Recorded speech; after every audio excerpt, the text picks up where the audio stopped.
Tonight, the overwhelming majority of the country on alert for dangerous and potentially deadly heat. Just north of Los Angeles, strong winds are fueling a massive wildfire, and a random shooting at a Michigan splash pad caps off a violent weekend. First, that treacherous heat wave. Forecasters say it has the potential to be the most impactful of this century in some places. 269 million Americans, that's more than 80% of the population, likely to experience temperatures in the 90s or higher this week. That intense heat is contributing to fire weather alerts across the West. A fast-moving wildfire north of Los Angeles caused more than 1,000 people to evacuate. Red flag warnings there are up. Wind gusts could reach 70 miles per hour tonight. Serene Shaw from the fire zone. Samara Theodore times it all out. Police are calling the shooting at a Michigan splash pad random. 9 people are wounded, 2 of them in critical condition, including an 8-year-old boy. It's just one of multiple incidents in a weekend of gun violence. Alex Brachet reports from Michigan. President Biden out with a warning about the future of the Supreme Court under a second Trump administration. During a star-studded Hollywood fundraiser, the president said the winner of the 2024 race will likely fill 2 seats on the high court, a court that he said has never been as out of kilter as it is today. Overseas, Israel announces a daily tactical pause in the fighting to allow crucial aid to get through amid dire warnings from relief organizations. Tom Sufi-Burridge reports from Tel Aviv. The search for one missing American in Greece ends while the efforts to find another intensifies. The latest in a string of foreigners to go missing on the islands amid oppressive heat. How some states are helping homeowners with a possible break on property taxes. The message from Gordon Ramsay after the celebrity chef was involved in what he calls a serious bike accident. And America Strong tonight on this Father's Day. The dad who gave his son the gift of life twice. From ABC News World Headquarters in New York, this is World News Tonight. Good evening, everyone. Thanks so much for joining us on this Father's Day. I'm Lindsay Davis. As we come on the air tonight, dangerous and potentially record-breaking heat from coast to coast. More than 81 million Americans are under heat alerts, and that number is likely to soar in the days ahead. There is no escaping this oppressive heat. This week, 269 million Americans, the equivalent of 83% of the country, will experience temperatures above 90 degrees, and more than 20 million will face temperatures above 100. Meanwhile, north of Los Angeles, a fast-moving wildfire is scorching thousands of acres and forcing families to flee. We have team coverage tonight. Serene Shaw is standing by with more on those dangerous flames. But first, ABC News meteorologist Samara Theodore leads us off. Samara, tell us about how dangerous this heat's going to be. Lindsay, you know, what makes this heat so concerning is that it will be cumulative. That means not only hot days, but rather warm nights. Take a look. We're still seeing that heat impact much of the Southwest. Temperatures in the triple digits there, but notice how the heat continues to expand into the central part of the country by Monday afternoon and even into the southeast. We're also looking at major heat in the northeast. So much so, heat advisories have already been issued from Burlington, Vermont to central Pennsylvania, with excessive heat watches in effect for much of the Great Lakes. Looking at these highs, we're in the upper 90s on Monday in Chicago. As this heat dome persists, we could be looking at a very significant, if not one of the most significant stretches of heat we've seen in Detroit in the last 25 years. Lindsay? Samara, thank you. Now to those menacing wildfires, one burning near a major highway in Southern California.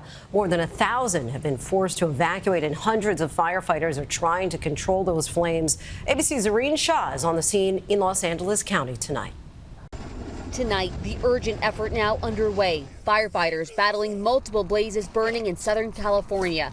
More than 400 on the scene of the post-fire near Interstate 5 north of Los Angeles, already consuming more than 12,000 acres. The aerial assault continuing through the night. Oh, wow, look at that McDonald's. After the fire broke out Saturday afternoon. To show you how quick this fire came through, workers at the shop said this fire came through and burnt down these cars in just mere minutes. More than 1,000 people evacuated, multiple hikers rescued. Officials describing extreme fire behavior.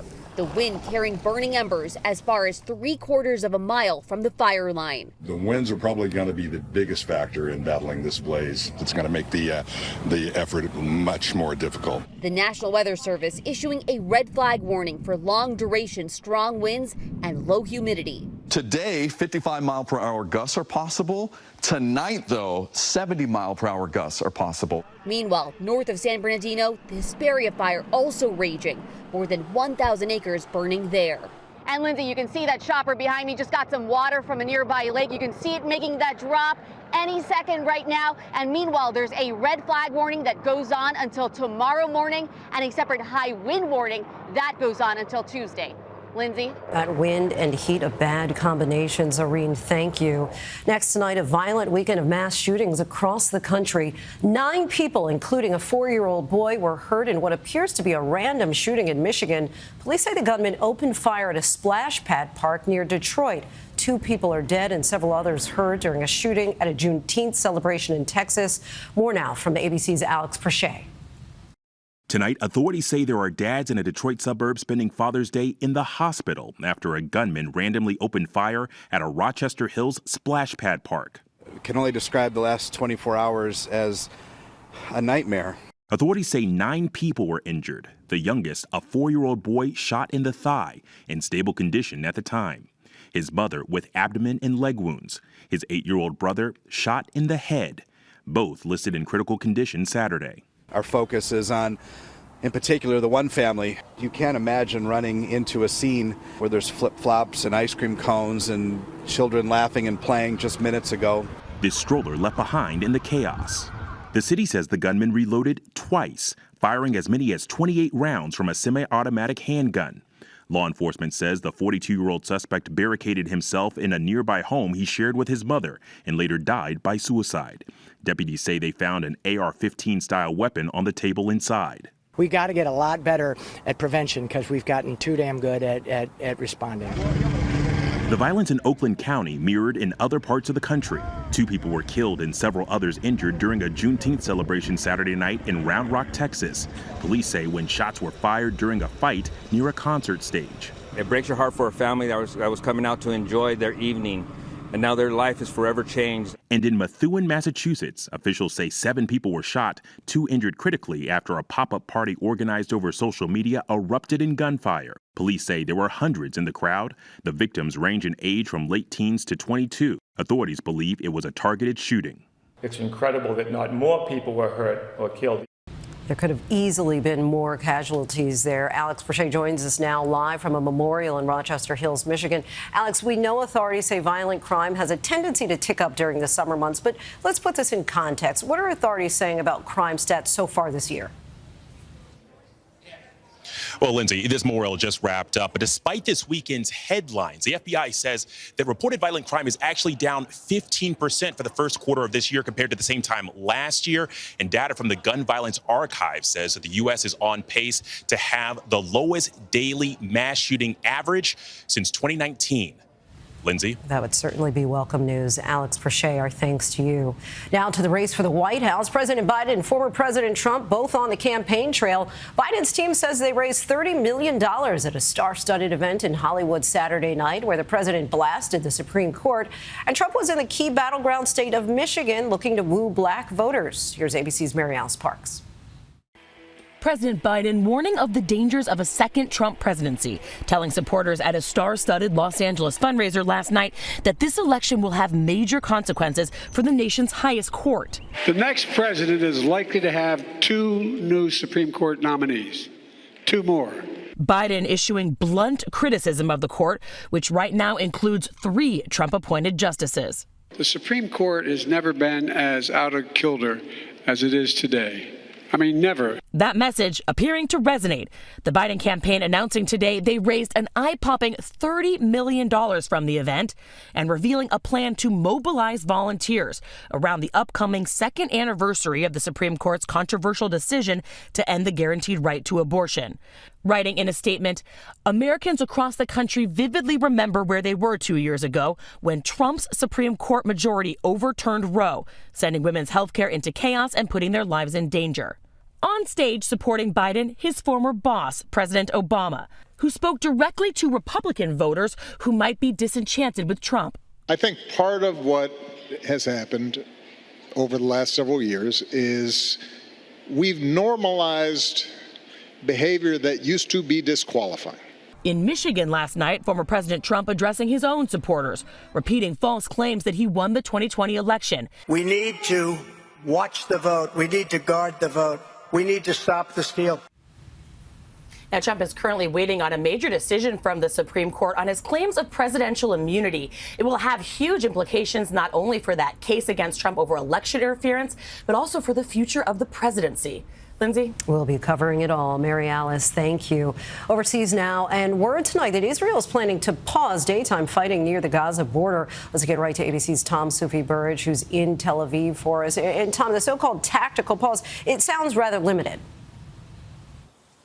Yes, limited to a 10-mile stretch of road, Lindsay, a key access route for aid trucks running north from the only open crossing point into southern Gaza. The IDF saying it will cease military operations around that road every day until further notice, so aid agencies can safely move truckloads of aid sitting on the Gaza side of that crossing to areas in need, as the World Food Programme warns of a deadly cocktail of acute levels of malnutrition, dehydration and infectious diseases in Gaza. Now, this pause is not the total ceasefire President Biden has called for.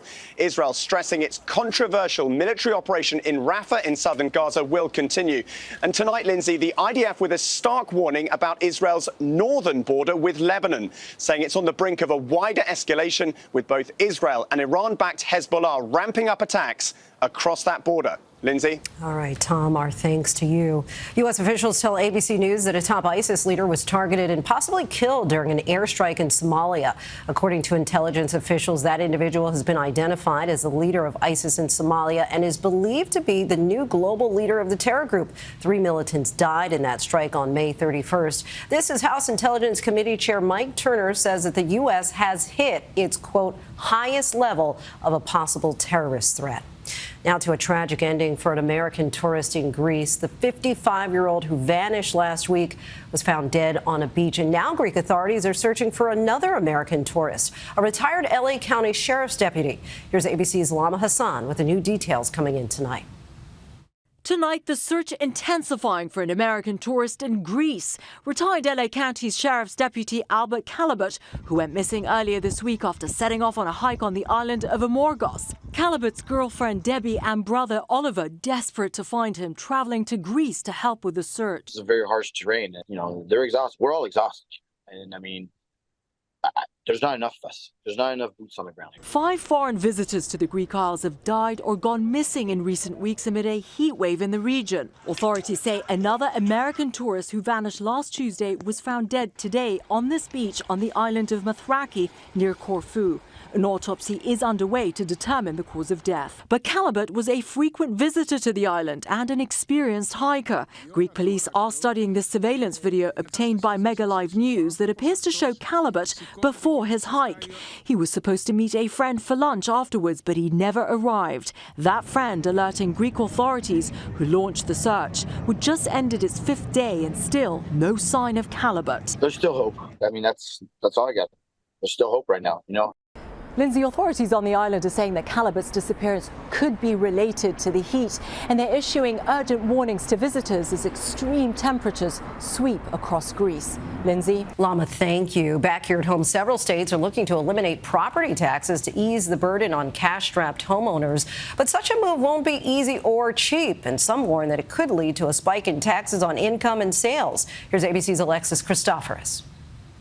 Tonight, some states are looking to lend a helping hand to homeowners feeling the pinch from rising prices, elevated mortgage rates, and now soaring property taxes. This week, lawmakers in Kansas will hold a special session to consider an annual cap on property taxes. It would be helpful because right now it just feels like runaway property taxes. You don't know what's coming at you. It'll be their 4th attempt at passing the measure. But proposals to curb property taxes, which pay for things like local schools, roads, and fire departments, have frustrated homeowners across the country and will appear on many ballots this year.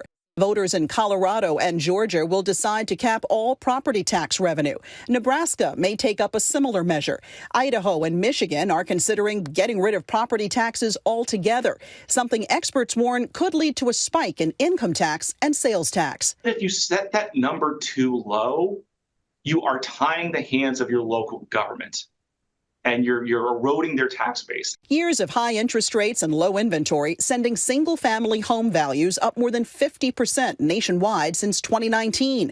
At the same time, the median property tax bill has jumped more than 26% to nearly $3,000 a year, putting the squeeze on household budgets. Linnell Griffith, a mother of two, has lived in Kansas nearly her whole life. She says her family had sticker shock when the tax bill on their home went up nearly 40% in 5 years, which has meant less money for other things. It means not as many gifts at Christmas time. It means not a family vacation.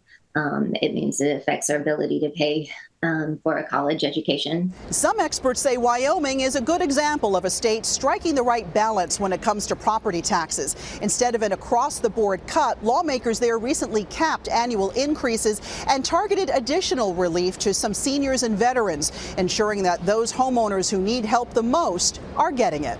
Lindsay? Alexis, thank you. There's still much more ahead here on World News Tonight this Sunday. Celebrity chef Gordon Ramsay, why he says he's lucky to be alive, and his message for anyone getting on a bike.